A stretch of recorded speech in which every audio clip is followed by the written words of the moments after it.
Yes, yes. Welcome in. It's Balloon Party, driven by Munganess, St. Louis Acura, and Munganess, Burkhardt, Alton, Toyota. Tim McKernan, Jackson Burkett with you on the program. Just to be very direct with the audience here, been doing TMA for 20 years. It'll be 20 years in July. And we are fresh off of perhaps my favorite segment in the show's history. And it's because it was an interview with Kelly Chase. And I would imagine most of you, if not all of you, know that Kelly Chase is battling leukemia. To give you some background on how this came to fruition with regard to the conversation we just had with Kelly Chase in studio on TMA, which you can go back and watch on YouTube or listen on TMASTL.com. Chase is putting together a game, and it is a star-studded charity hockey game on April 5th at Centene. And tickets will go on sale tomorrow via Ticketmaster to benefit a combination of Siteman and the Jimmy V Foundation. And so yesterday, Chase, who has... obviously, if you're in St. Louis, it's a good chance you've met him. But Chase and I have had ownership in the same business for a number of years, so we've known each other for a long time. And he gave me a call during TMA to see if he could come on and talk about this event. And so I was on the air. I called him back during a commercial break and said, "Of course, absolutely." Later last night, I'm already in bed. It's like, I guess he texted me at 9:16. And I saw it this morning sometime in the 5 o'clock hour. And he asked if he was going to call in or if he could come in studio. And just as a general kind of a, inside baseball thing, I would imagine Randy Carricker, Dan McLaughlin, anybody who does this for a living, your intuition when you see that is if somebody wants to come in studio, they want to talk. They want to go. And I had been wanting to talk with Chase ever since he had been diagnosed and became public with it in November. And he went to the Blues game on December 22nd against the Blackhawks. He was actually, as he said it just now, drugged there by Wayne Gretzky. And so people became aware of his set of circumstances. But you also tread lightly in the situation because you don't want to be intrusive and you want to let somebody have their fight. But when he expressed interest in coming in studio on TMA this morning, I'm like, all right, I guess we're going to talk about it. And once Kelly Chase gets going and begins telling stories, I'm telling you, I don't know if there's anybody better. And so we went, we had a separate guest, Ed Herman from Brown and Crouppen in studio, and he's always incredible, as it is, from about 8 to 9 o'clock. Chase just walks in the door because that's Kelly Chase. and I'm like, we're not breaking now. We're just going to keep going. So we went from 8 o'clock until 9:45, I believe, with Ed Herman from 8 to 9, and then Kelly Chase from 9 to 9:45. I don't really do much promoting of TMA on this show. It's not because I don't want to. It's just they're two separate things, and I know TMA is not for everybody. But this is one where I would say I would recommend you go back and listen to it or watch it on YouTube, youtube.com/TMASTL. It's not going to make me any money. I don't give a damn. It's because of Kelly Chase and telling his story. And I asked Jackson, God bless Jackson here, who is in the midst of producing TMA and then also producing this show. When he got off the air, when Chase got off the air, I walked right back into Jackson's studio and I said, hey, we got to play some of Chase on Balloon Party because I know there are plenty of people who listen to 101 ESPN who don't even know about TMA or the fact that we're doing this little show in a closet next to a pisser. And we gotta let people hear this story. So Jackson, God bless you for turning this around on very short notice. I asked you to pull as many clips as you could for this audience here on 101 ESPN. And the first one that we have is how Chase found out about the set of circumstances and the hand that he has been dealt, which is an aggressive form of leukemia. This is Kelly Chase on TMA just this past hour. Went to this remarkable doctor, Trish Herford, You know, she works with everything but infectious disease. Most impressively, not afraid to get into the Eastern European side of it, whether it be with CBD and THC and stuff like that. I spoke with her at the Capitol with Kyle Turley, who's now walking, by the way, who wasn't. And just, she's impressive, and she's impressive in so many ways. And she just said, I want to just do blood work on you. A friend of mine, Gina Gamblin, had sent me to her. And it was on Friday. On Monday, I was getting surgery. And Monday, she's texting me in the morning, don't get in that chair. And I'm saying, why not? Call me. And she said, well, I'm on a flight from Houston or Austin. And just don't get in that chair. Well, then her nurse called. And, of course, now we have an oral surgeon and a nurse having a conversation. You know who's going to win that battle, right? So the doc's doing surgery. So he does surgery, takes part of a clip of my root of my tooth off my jawbone, packs cadaver bone up in there, sews it all up, and I'm in the lobby and my phone's blowing up. And she just basically screaming at me, like, what were you thinking? Are you bleeding a lot? And I'm like, no. She goes, I wanted to actually make a comment going, have you seen me fight? I don't bleed. And then I just said, no. And she said, I want you to go over to Siteman's emergency right now. And I said, what the hell am I going over there for? And she said, get over to Siteman's now. And an hour and a half later, I was sitting in a room with 3 doctors. And my doctor just looked at me and he said, you think you got gout? And I said, no. And he said, because they've been treating you for gout. I said, I know. Doesn't work. He says, well, the chemo will get rid of the swelling in your body. And I said, the chemo? He said, Kelly, you know, what you have is aggressive acute leukemia. And he said, I'm going to be honest with you, I have no idea who you are. And I have no idea about hockey. But these 2 gentlemen over here, they seem to think you're the toughest guy that walked the soil of St. Louis. I have 20-some people on the other side of this wall that are concerned for you. So I got to make you better. And that's my job. Kelly Chase this morning telling the story of how he found out he had an aggressive form of leukemia. Jackson, you have been the one working so hard to pull these audio clips, and I don't know what the next one is, so you set it up fine, sir? Yeah, this is Kelly Chase talking about just how gracious he is for all the support he's gotten, especially coming up on this charity hockey game. People want to be there for you. Yeah, it's been overwhelming. I guess at first I was kind of shocked, and then Gretzky bullied me into going to the game on the 22nd. Yeah, I was wondering about that. And he kept saying, no, it'll be good for the people. It'll be good for the people. And I wasn't ready to go to the game. Was that Blackhawks game in December? And I just was like, I don't want to go. And then I get out of the car and kid doesn't recognize me and starts crying. And I get down the hallway and the security's crying. And I get to the elevator, and the elevator lady's crying. And it was tough because you've been around there so long and you know these people so well.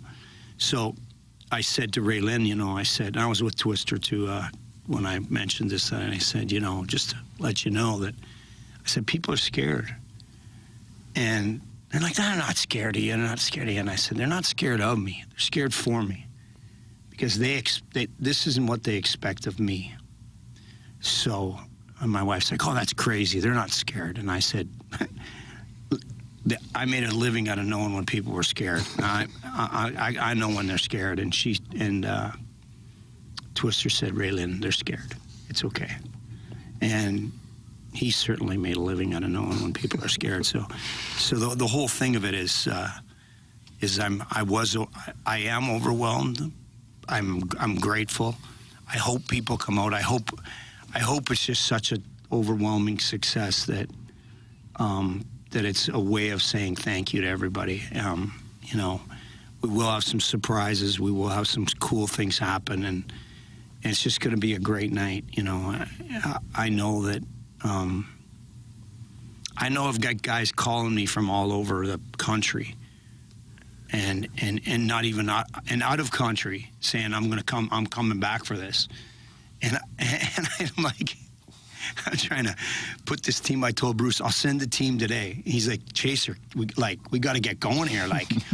And I will send something over to him today. But I've been lucky because I've been very fortunate to have a lot of good friends outside of the game that weren't just hockey people, but the hockey world is special. Well, what you've done is make an impact. You know, a lot of people lead their lives and kind of keep to themselves, maybe not touch a lot of other lives, but you have done that. You've made a major impact in a lot of people's lives, and that's certainly a legacy to be very proud of. Well, I appreciate it, and I'm grateful for that, and I think it's also one of the promises that I kind of made, that is, if I ever had that platform, that I was going to do as much as I could for people. Kelly Chase this morning in studio with us on TMA, and he's truly one of the greatest storytellers I've ever met. Just happens to be ours here in St. Louis, and he was in Kelly Chase form, telling stories of this odyssey he has been on over the last few months. And I would really recommend for Blues fans to listen, and you can watch it at youtube.com/TMASTL, or go back and listen to the TMA podcast. It's the TMASTL app or TMASTL.com. But the event he's talking about is going to go on sale tomorrow. It's on Ticketmaster. It's going to benefit Siteman and the Jimmy V Foundation. It's April 5th at Centene. And the names he was listing of people who are going to play in this game, and then he said there are still some that they're going to announce as a surprise. He said one of the people coaching one of the teams in the game, you won't believe the person's there. I guess it kind of goes without saying, although maybe it shouldn't, but Wayne Gretzky will certainly be there, along with plenty of other, including recently retired Blues players. And the phone calls he's been getting, I mean, he was talking about how he was talking with Garth Brooks about it. I mean, this is not, this is A-list stuff here, and it speaks to Chase. I mean, that's the thing that, Doug Vaughn and I were saying throughout the course of that conversation is all of the seeds you have sown of kindness and charitable gestures throughout your career when you were not the person in need are now being harvested, not because you are asking for it, but because people naturally want to help you because of the impact you've made on them, just by entertaining them, by playing for their team, or just by being an all-around good guy who entertains them. And that's what he's experiencing right now as he battles leukemia. So again, Ticketmaster, tomorrow is when these tickets go on sale, April 5th at Centene. The building, I think, holds 3,750, and honestly, I don't know if they're going to have enough seats. It's going to be absolutely incredible, and it is a tribute to Kelly Chase and what he has meant to so many people over decades in St. Louis and the game of hockey and beyond, that so many people want to come to St. Louis to be there for him. So if you want to hear the interview again, youtube.com/TMASTL or the TMASTL podcast, which is on the TMASTL app and TMASTL.com. Kelly Chase this morning, one of my favorite segments in that show's history. We'll take a commercial break. This is Balloon Party on 101 ESPN.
Welcome back. Balloon Party 101 ESPN, driven by Munganess, St. Louis Acura, and Munganess Burkhardt, Alton Toyota, Tim McKernan, Jackson Burkett with you. And we are fresh off of playing some of the clips from Kelly Chase with us on TMA in studio this morning. For those of you who did not hear it, you can go back and watch the interview at youtube.com/TMASTL or listen on the TMASTL podcast. Truly, I mean, I know I keep saying it, and I'm going to say it throughout the course of the day. It was one of my favorite segments in, I don't know how many segments I've done of that show because we started it in July of 2004, but I just think the world of that guy. I really do, and I know so many of you do as well. And I was telling Matt Rocchio as we were coming in, Jackson, because Rocchio ran the board for a period of time on TMA back in 2021. So he's familiar with the show, and I know he goes back and he podcasts it. And I said, I got to tell you, that was one of my favorite segments. He goes more than, he started naming a couple segments, including one of Chase calling into TMA the morning after the Blues won the Stanley Cup and telling the story of, again, just an absolute phenomenal storyteller, how the way things worked out. And it's like a movie. Mm-hmm. How he was in Nashville. He wasn't in Boston. He wasn't in St. Louis. He was in Nashville, and he's driving to St. Louis. So he's listening to that game. He's listening to the call of that game. And he happens to reach downtown St. Louis as the moment is happening in which the clock hits zeros in Boston. And he pulls over on the side of Highway 40 in downtown St. Louis just to stare at the skyline as that's going on. I mean, it's like, it truly would be like something, okay, you're going to write a script for maybe, but I mean, that's what it was. And when the Blues won the Stanley Cup, so help me, when the Blues were in the Stanley Cup final, I think even when the Blues were in the Western Conference final against the Sharks, so help me, I thought of number one, Bobby Plager throughout the whole time. And Kelly Chase. I remember because Chase would come in on the podcast and, just like, what would it mean? I think it was in between the years where he was going to be leaving the broadcast team. And I meant it in the way of what would it mean to you as a former Blue and somebody who had been on the broadcast for so many years to see the Blues win the Stanley Cup. And, immediately gets emotional about it. And you can't even imagine what it meant to somebody like him and Bobby Plager. And so for them to be able to see it and for it to go down the way that it went down, too. Yeah. It wasn't, like if, I don't know, it's not trying to crap on other teams' championships, but, if you're a longtime Dodgers fan, you finally got your World Series, but it was in the COVID year. I mean, the Blues got it in a 7-game series on the road in Boston. Yeah. Doc Emmerich's on the TV call still. It's not in the bubble. You have Bobby Plager still there. And the thing that I had heard, and I don't know how much truth there is to it, is that the Blues were talking about, the famous handoff from the captain to whoever gets it first. And most of the time, it's the longest tenured player. And in this case, it wound up being Jay Bouwmeester, that there was talk of the possibility of handing it to Bobby Plager. Is kind of a representative of the organization, all of the years, and then also the fan base because he became, and I'm just like, oh my God. I mean, they just do so many things right.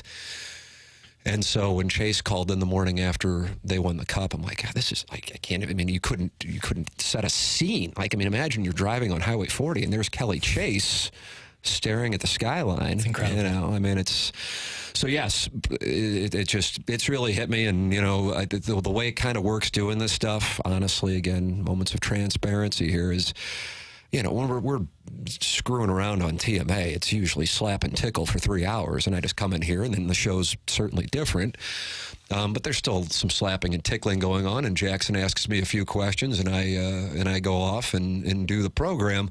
But on this one, we got done with that segment, and I'm just like, do I have any live reads? No. Okay, I have some moments here to breathe because there were times during that Chase interview that I just want to start weeping,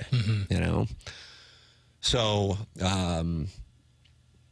I know a lot of people think the world of him and are pulling for him, and God bless him, because all of his actions throughout the first 50-plus years of his life, he is seeing how much it's meant to people by how people are coming to be there for him in his time of need. So thank you to those of you who have been so complimentary of that conversation, but that was all Kelly Chase and Kelly Chase's personality and his storytelling. And, for him to be able to recount that and share it with the audience was incredibly powerful this morning. Jackson, we will take a commercial break. We'll come back, and then we'll set the stage for the second half of the program, which is the Little Piddles Half and Half. And our program, which really specializes in doing nothing, actually made news yesterday. I saw Jordan Kyrou trending, and I go, I wonder why Jordan Kyrou is trending. Well, it's because of what Jeremy Rutherford said on this program at the tail end of the show yesterday. For those of you who missed it, we will play it. We will discuss it in addition to other questions, which will be included in the Little Piddles Half and Half that's coming up in the second half of Balloon Party, driven by Munganess, St. Louis Acura, and Munganess, Burkhardt, Alton Toyota.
This is Action Jackson with a Sports Center update driven by Johnny Londoff Chevrolet and Johnny Londoff Autoplex. The Blues are back in action tonight as they take on the Winnipeg Jets. You can catch that game right here on the home of the Blues, 101 ESPN. Pregame starts at 6 p.m. Puck drops at 7 p.m. And last night, the Heat defeat the Kings 121-110. Bam on the Bayou with 28 points. Those are Sports Center updates driven by Johnny Londoff. Find new roads and shop 24/7 at londoff.com and londoffautoplex.com. Are you kidding me?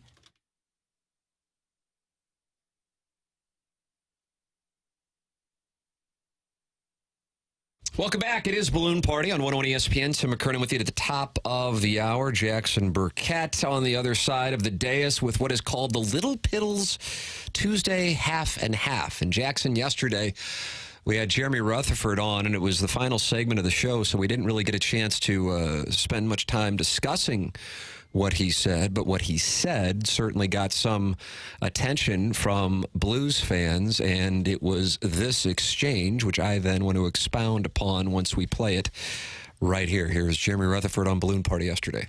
Here's what I think about Kyrou. I would give that a 50 to 60% chance that he's going to be traded before the no-trade clause kicks in, and that might be a little low for some. I just think that it's right there in the middle. But I think this. I would be shocked if Jordan Kyrou finishes his 8-year contract with the Blues in St. Louis. He might make it past the no-trade clause when it kicks in, and I realize that would give him control before that point, and that might not make a lot of sense to people. But I don't know that the Blues are going to be able to pull off a trade with Jordan Kyrou between now and then. But once it does kick in, Tim, like Doug Armstrong always says, if we want to trade a player, regardless of if they got a no trade, we'll figure out a way to get it done. I would be shocked if he finishes the 8-year contract in St. Louis. Yeah. That's Jeremy Rutherford yesterday on Balloon Party, and so now having a little chance to discuss what he said.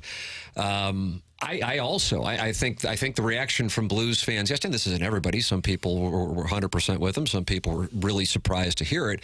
I think when you have the person in St. Louis who has been covering the team as long as he has say that, and it really wasn't on your radar, you're like, he's in the very early stages of his career, and yeah, he has been in the league now a decent amount of time, but why in the world would the Blues get rid of him? If you're in that mindset, hearing the beat writer for the Blues say 50 to 60% chance that he's traded, that could have rocked your world. And I think that's why it got a lot of attention yesterday amongst some Blues fans.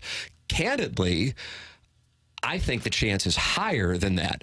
But I also recognize that I tend to be sell, and I don't apologize for that. I don't necessarily think it means I'm bold. I just view it through the lens of assets. We're all numbers when it gets down to it, and we're either black numbers or we're red numbers. Black numbers being profitable, red numbers being not. And if the Blues view him as an expense that's upside down, you unload that. And I realize with it carries the risk that he turns into a superstar, and he might be a superstar right now if he were with a different organization and a different system. But for what the Blues are right now, and for what you know is a long-term contract at $8 million a year, it carries a lot of risk with it. And I think that risk is greater than the risk that you trade him and he winds up becoming a god somewhere else. Because you do have one certainty, and the certainty is you unload that check from your payroll for the next 8 years, and that has value when the Blues are in the spot that they're in, and also Kyrou has been in the spot that he's been in, which is not getting on the ice and or being complained about by, take your pick of coaches or teammates. And so from that standpoint, yeah, you can't necessarily find his speed too many places, but you also can't find that kind of expense with the risk that it's not going to come and give you proper return on investment. So that's why I've been of the opinion, man, I would love to see them trade him. But for Jeremy Rutherford to say it, it's a different thing than me saying it, and I recognize that. And I think that is why it got the attention that it got yesterday. I would love to see the Blues trade him. Again, it's nothing personal.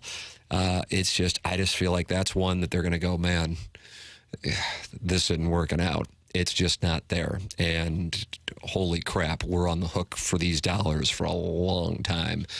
So that's where I'm coming from on it. And I understand some people being surprised by it, mainly because Rutherford's saying, and again, 50 to 60% doesn't mean they're going to trade him. I just think that level of percentage surprised them because people weren't necessarily stunned, I think, to hear that he did not think that he was going to finish that contract. I can't imagine many people think that. Mm-hmm. But here's the thing. If you are operating under the premise in February of 2024 that it's highly unlikely that he's with the Blues in even 2029, 5 years from now, much less the duration of the contract, then inevitably what that would tell you is he's not going to live up to the deal. And so if you're in that mindset right now, I realize it's uncomfortable to trade a 25-year-old player of that potential. But, you know, big-time business moves aren't made with comfort. They carry risk, and sometimes you might lose. But oftentimes you win. And if you want to win, you got to take a shot. And from my standpoint, this is a shot that the Blues need to take. And I'm not saying they need to take it by March 8th, but they need to take it before he has no trade clause kick in. So that's where I'm coming from on it. Your thoughts are welcome. 314-399-9646, Air Comfort Service text line. And you're also welcome to participate in our YouTube chat. That is the 101 ESPN YouTube chat. I Hate Paper Straws is talking it over along with Tiny PP, Droid Effects. And Jackson, you said it's John Scores? Yeah, we'll go Scores. And Dan Scoresy. Jansen, they're in there talking it over, and you could participate in the conversation. They call themselves the Balloon Party Mafia, and therefore I call them the Balloon Party Mafia. Yeah, we're going to pay tribute if nothing else. Amen. Jackson, you have some questions prepared today. What do you have on this Little Piddles half and half on 101 ESPN? Yeah, I think a good question to ask on the heels of the Jordan Kyrou discussion that we were just in the middle of is about Drew Bannister's activity, kind of his coaching style after the last game. The benching of players by interim coach Drew Bannister seems like an important moment in his short tenure as head coach of the Blue Note. Do you think that message will be sent effectively, that there are expectations to meet for each and every player? Do you like the move from the coach at this point in the season? Yeah, I do. I respect it, actually, because, I mean, he may know what his situation is, and the public might not know. In other words, he knows he's going to become the full-time head coach, or he may know he isn't, and they already have their guy. But I like that. I like the accountability. That was a real debacle on Saturday in Detroit, so good. With that said, it's going to be tough because this might be the toughest 24 hours the Blues have on their schedule, with games against the Jets tonight and then against the Oilers tomorrow as they move from Manitoba to Alberta and play two teams that might collide for the right to play for the Stanley Cup sometime in May. I mean, that's what they're up against, and that ain't going to be easy. Now, just for the hell of it, and I don't know what kind of percentage you would give for this, Jackson, and we're big on arbitrary percentages on this program. If somehow the Blues come out and take all 4 points over the next two nights, sweet mother of mercy. Yeah. That'd be a little something going into the home game on Saturday against the Wild. But I don't think too many people are expecting it, but wouldn't that be something? Because that's the thing about this team. It's a weird deal about them. They'll have games like, I mean, you knew that it just wasn't there on Saturday, and you knew it from the first shift. And then it certainly carried on through the first 10 minutes of that game in Detroit. And then there are other games in which you go, oh, my God, how about these guys? The weird thing is about the win that was in between the loss to the Leafs last Monday and the debacle against the Red Wings on Saturday is it was a 4-0 win over the Islanders, but it was a game in which you go, boy, if you didn't see the goals scored and you just saw the action outside of the goals scored, you go, oh, maybe the Islanders won this thing because the Islanders had so many scoring chances. Point being, the Blues haven't really played a great game in a while now, and that's unfortunate, especially considering they had that 5-game winning streak that was snapped right before the All-Star break. So is it starting to trend? Is it starting to, quote, correct to this team is about what we thought they were? The reality is by the time they head back to St. Louis after leaving Edmonton tomorrow night is they could be in 12th place in the Western Conference. They are only a point up on Calgary and Seattle after Seattle won last night in overtime against the Bruins. So this thing is walking a very thin line, and you were citing in the commercial break, Money Puck has the Blues now at 9%. Yep, 9% to make the playoffs. Yep. So 20% decline over the last 2 weeks. So that gives you an understanding of how quickly these things can happen and how leveraged the Blues may be. And I'm certain that Doug Armstrong knows that, and that's why I expect them to be selling. I'm operating on that premise. I view it through the lens of it being a lock. 10:42 in St. Louis. Your thoughts are welcome, of course. I want to talk about Brandon Crawford on the other side of the break, and we will do so as the Cardinals make a move yesterday. That is coming up next. This is Balloon Party on 101 ESPN and on the 101 ESPN YouTube channel.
Welcome back. Tim McKernan with you to the top of the hour. Jackson Burkett on the ones and twos. The program's called Balloon Party, and it's driven by Munganess, St. Louis Acura, Munganess, Burkhardt, Alton Toyota, and they really are the best. Online at stlouisacura.com and altontoyota.com. And I'm not just saying that because they sponsor the show. I happen to be a client. So deal with that, Jackson. Ass. Just consider it dealt with. Thank you. So I gather you have a Brandon Crawford question anyway. So it's about as simple of a question that's as fine. of... Here, we'll set it up. We'll play sketches and bits. Sketches and bits. Go ahead. All right. Well, I'm loaded for bear on this topic. I thought you would. I am. I feel I'm in Colin Cowherd mode, but I really do feel this way. All right. Here we go. All right.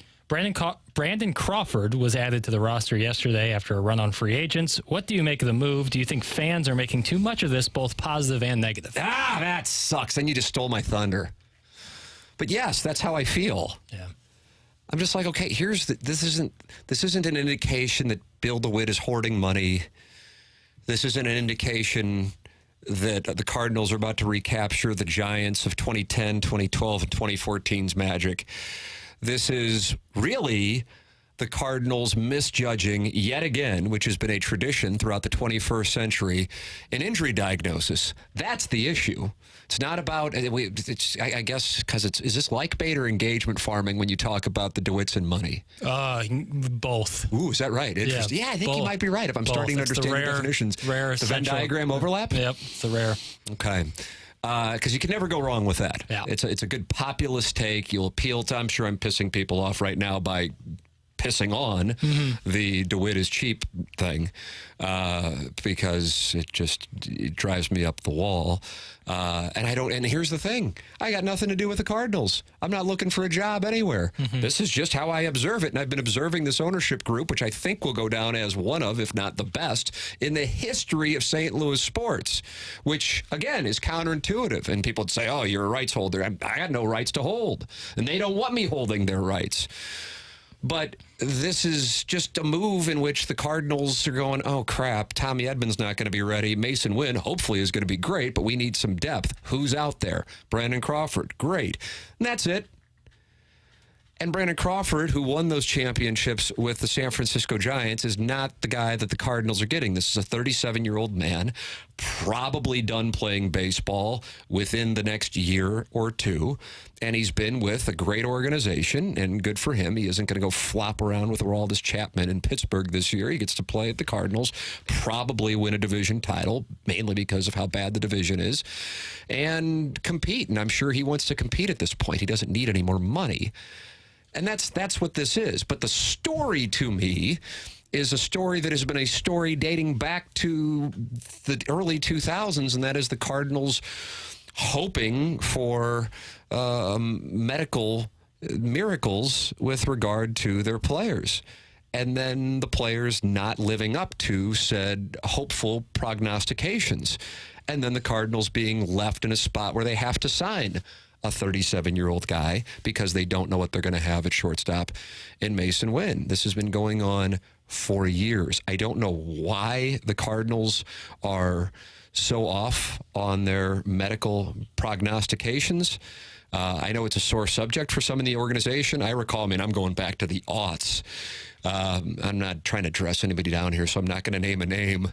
And it was a harmless question. We're walking across the first field at the Cardinal Spring Training Complex, and I was doing TV, so I think I was with my photographer. And I saw one of the people, and I said, hey, anything new? And I think it might have been on Darryl Kyle, actually. So that would tell you it's 2001 or 2002 since he passed away in June of 2002. I think that's who it was. Is he going to be coming back? And the guy turns around and he goes, you know what? You guys are always complaining about us with the medical calls. He goes, sometimes it's just wrong, and it's not like somebody's trying to lie. I'm going, okay, have a nice afternoon. I'm just like, it's a sore spot. But it goes back that far, right. And I know that frustrates fans. But what fans, I think, are more frustrated about this year is, wow, this team is old. And so all this does is add to the narrative of Sonny Gray, Kyle Gibson, Lance Lynn, Matt Carpenter, Paul Goldschmidt, and here is another older guy.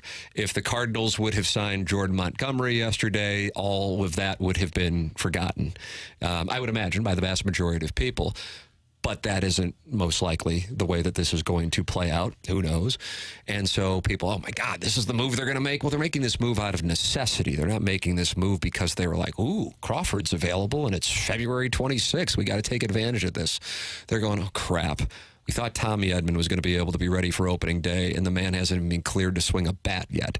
And so after getting arthroscopic surgery in October, he's not ready, and they're not sure that they want to entrust that job to Mason Wynn just yet. Hopefully, it is a non-issue, and Crawford becomes like his former San Francisco Giant cohort, Will Clark, and comes here and becomes a fan favorite. I could see that happening, but more in the realm, most likely, of being a bench guy with an occasional spot start, because I think he is a guy that Cardinal fans will enjoy watching play. He did win a Gold Glove in 2021, so this isn't like, this isn't somebody who's 20 years removed from being able to contribute. It's just kind of a nothing. Yeah. And it's a nothing, though, that is out of a necessity, and the necessity is the something, and the something is the Cardinals overshooting medical projections, which has gone on for 20-plus years. Yeah, I think fans see this and kind of what you were talking about there with how old the team is, and then this just adds another log to the fire. But guys like Brandon Crawford around his age, this is what they're out there for. To bring in guys for depth. You're not going to take a 22-year-old minor leaguer who you're high on and give them 5 at-bats a week so that they can be your backup shortstop. No, you get guys who are past their prime in their late 30s, and this is what they do. And the guy who won the Gold Glove 2 years ago, certainly you could pick a lot worse people to have in that position, not to mention another left-handed bat off the bench. So that's just all it is. And people might think like, oh boy, is this signal that they're a little dicey on Win? I personally am on the opposite end of it, where I haven't seen a team like more confident in a guy this young, this unproven, starting at such an important position like shortstop. I can't remember the Cardinals doing it. Maybe Jordan Walker, but he wasn't playing short. He was kind of playing an outfield role, which he had never really done. So to see the confidence they have in Mason Wynn actually excites me. The Tommy Edman thing is concerning, considering he's going to be the center fielder, hopefully, for the rest of the season. But with the Brandon Crawford thing, it's just it adds depth. It's kind of it just goes back to for me. It's kind of a nothing. Yeah. I realize he's a name, but that's not the guy they're getting, and there is really no take to have from it. Sometimes things are takeless. I realize that isn't necessarily the culture of our particular industry at this moment. There's just nothing really to scream and yell about this one. They need a guy. They got an unhealthy situation with Tommy Edman, and he hasn't swung a bat yet. Mason Wynn hasn't hit well at the major league level. At the same time, he's played for like 5 weeks. And so you want to have a net, and he's available, and you don't want to be caught when you did make reference to free agent signings were happening with no one. Yeah. So this guy's there. He probably wanted to make sure he wasn't playing for, take your pick of about 15 teams that know they don't have a shot this year. At 37, that's not what you want to do unless you're desperate for money, and I don't believe that's going to be the case for somebody who has made, I would imagine, 9 figures. So that's the spot. And that's just, it's kind of it. So I was surprised on TMA in the first segment this morning that people are like, can't believe you guys aren't talking about Crawford. I'm like, I'd be weirded out if we were. It's just kind of like a nothing thing. Yeah. Like the Matt Carpenter thing to me is different because Matt Carpenter carries with it a commentary on mismanagement and I don't even know if it's polarizing the fan base, but polarization and why are you extending a guy who doesn't need to be extended and then taking on risk, going back to the thing we were talking about in the previous segment with Kyrou. Why take on risk with limited reward? That's a self-inflicted wound. This is, okay, we need somebody, whatever. It's not like, oh, well, they acquired Crawford, so now you need to trade somebody off. It's kind of a nothing. Maybe it'll wind up being something. The bigger story is Tommy Edman's health. That's the bigger story. And I was surprised that but I don't think a bunch of people, by the way, are worked up about Crawford one way or the other. Oh, yeah, I just think it's a portion, and just like with any story in the world, you can find a couple people on social media and then take 2 people and say, look at the way people are talking. Well, it's 2 people. Right. Yeah, and maybe I'll throw a little ice cube on the age thing, because I'm sure the average age of the Cardinals is quite old. But when you look at the median age of the 40-man roster, it's 26 years old. That's the median age. Now, it's the 40-man. It's not the active 26-man roster. That's the 40-man. good chance you're going to see a lot of those guys throughout the season. And it's not like the older guys are in like positions they shouldn't be. Older pitchers still can be super effective late in their career.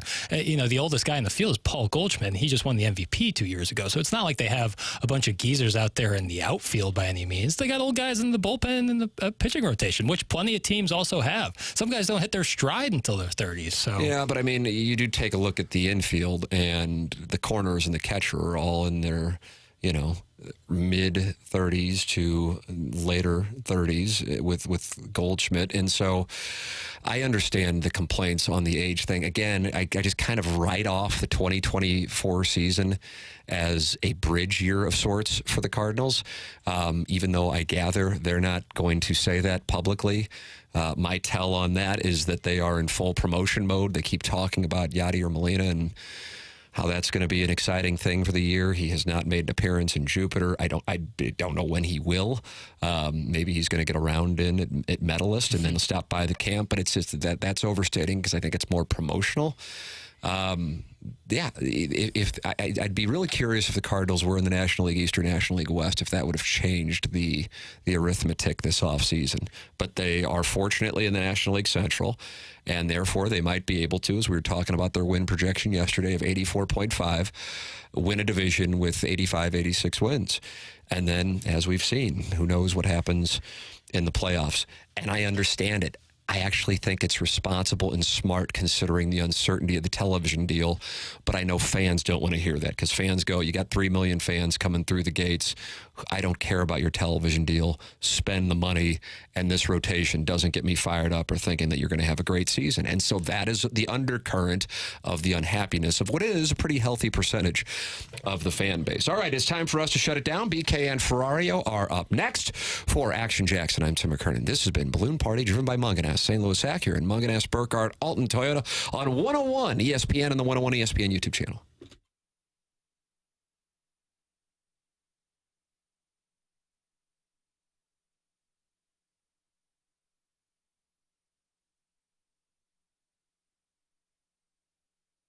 Munganess, St. Louis Acura, Munganess, Burkhardt, Alton Toyota, the place I go to get my cars, the place my family goes to get their cars, the place we go to get our cars serviced, the place we recommend you go as well. Work with the wonderful Jamie Burkhardt, Clayton Patterson, Peter Munganast, and Ryan Seiberg in the service department at Munganast, St. Louis Acura, and Munganast, Burkhardt, Alton Toyota, and you will be thrilled with the experience you have at Munganast. Just go online at stlouisacura.com or altontoyota.com, and you can go shopping for a new or pre-owned vehicle. And on top of that, even if you didn't get your car from Munganast, St. Louis Acura, and Munganast, Burkhardt, Alton Toyota, you can get your car serviced there and experience that wonderful customer service and service department we have talked about here on Balloon Party and also on TMA and the Tim McKernan Show podcast. I love them, and I can't say enough good things about them. I hope you experience it as well because you won't go anywhere else. stlouisacura.com and altontoyota.com. Munganess, St. Louis Acura, Munganess, Burkhardt, Alton Toyota.